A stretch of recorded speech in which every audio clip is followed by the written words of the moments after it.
passer au carnet de santé qui est consacré aux personnes qui souffrent de la maladie d'Alzheimer, qui serait entre 800 000 et 1 million en France. La prise en charge de ces malades au sein de la cellule familiale est parfois très très lourde.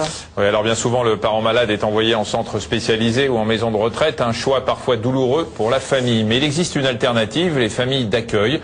Reportage Gaël Pialot, Alexandre Delaval. Ça va, mamie? Oui. Cette mamie, en réalité, n'est pas la grand-mère de Véronique, mais sa pensionnaire.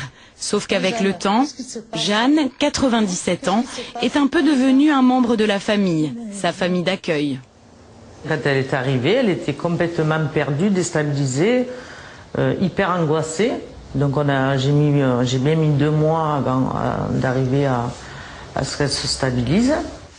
Stabiliser la santé de Jeanne, car elle souffre de la maladie d'Alzheimer. C'est quoi? Santé, là, est-ce que vous reconnaissez?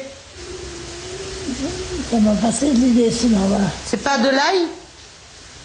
Non. Stimuler l'odorat, la mémoire, se rappeler des petites choses de la vie, un combat du quotidien pour Jeanne et pour toute la famille. Jeanne, ça dépend des jours. Il y a des jours où elle me reconnaît, d'autres jours elle me reconnaît pas. Par exemple, comme ce matin, quand elle me reconnaît, on discute, on joue au domino, ça va. Et quand elle me reconnaît pas, ben, elle a un côté un peu... comme si elle me voyait pour la première fois, quoi. Elle va pas être ouverte comme d'habitude. Ça dépend des jours, madame Jeanne. Avec l'expérience, Véronique a appris à maîtriser les moments de crise, typiques de cette maladie neurodégénérative. Il y a un moment d'angoisse, ça tous les soirs à partir de 5 heures. Je veux rentrer chez moi, mais après je la prends dans mes bras. Comme je dis, je fais du massage au crâne, je masse la main, des petits bisous, et on voit qu'elle se relâche, elle se détend. Et voilà, quoi, après ça passe. Avant d'être placée en famille d'accueil, Jeanne vivait chez sa fille, Marilyn. Mais après une chute, sa propre famille ne pouvait plus s'en occuper. La douloureuse question du placement s'est alors posée. Ah, ça va? Toutes les maisons de retraite, même les plus belles qui existaient, j'arrivais pas à me dire je vais la laisser là, quoi. C'était pas possible parce que bon, bah souvent on les voit tous les uns à côté des autres comme ça. Et là, elle vit comme à la maison. Voilà, c'était ça qu'on avait envie, c'est que ça continue. C'est ça aussi. Le but, c'est qu'ils soient jamais seuls. Et nous, ça nous rassure.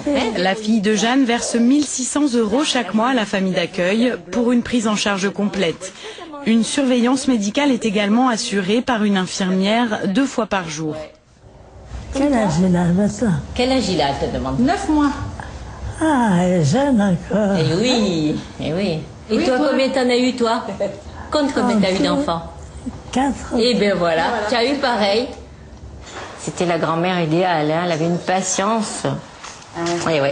C'est pour ça que c'est dommage quand on sent qu'ils perdent un petit peu, qu'il n'y a plus la mémoire. C'est dur, mais quand on les voit bien, ben ça va. Hein. Voilà, il faut le prendre comme ça, quoi. Hein. Voilà. Depuis son placement en famille d'accueil l'année dernière, l'état de santé de Jeanne s'est stabilisé. Ouais, ben tout ça, hein. C'est bien. Et oui.